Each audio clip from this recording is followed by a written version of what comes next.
नमस्कार मित्रांनो, आजच्या व्हिडिओमध्ये स्वागत आहे। तर मी आज माझ्या माहेरी आलेली आहे, पानवडी, संगमनेर तालुक्यामध्ये, नगर जिल्हा।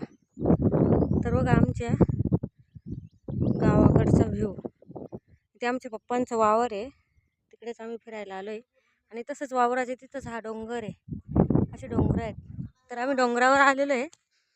तर कोण कोण आलंय बघा, मी आहे, पिऊ आहे, माझे मिस्टर आहे आणि तो माझा भाऊ आहे।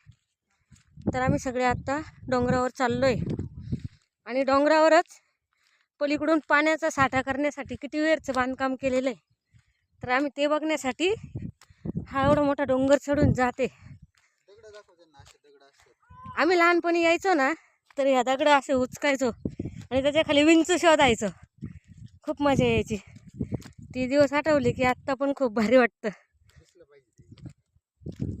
असे दगड असायचे ना, ते उचकायचो आम्ही आणि त्याच्या खाली विंचू शोधायचो। इकडे पूर्ण हिरवळ तयार होते पावसाळ्यामध्ये। अजून एवढा पाऊस पडला नाही, आत्ताच माझी पिऊ पडली, डोक्याला लागलं थोडंसं, तर ती रडायला लागली म्हणून व्हिडिओ जरा स्टॉप केला होता।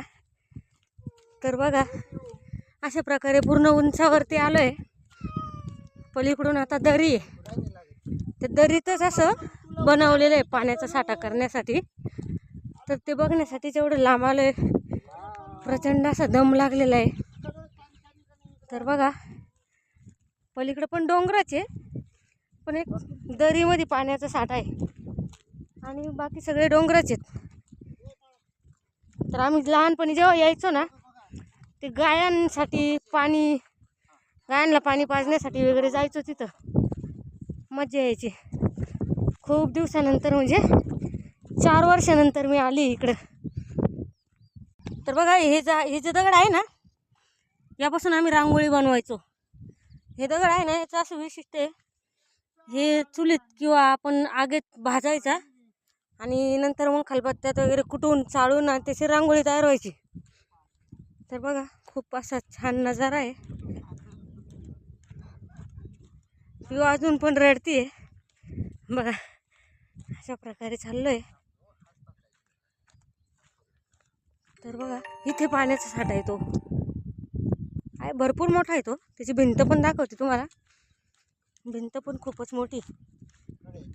मी भरपूर असं लांब पायी चालत आलोय, जवळजवळ 1-1.5 किलोमीटर आलोय घरापासून। 2 ते 3 किलोमीटर अंतरावर आहे।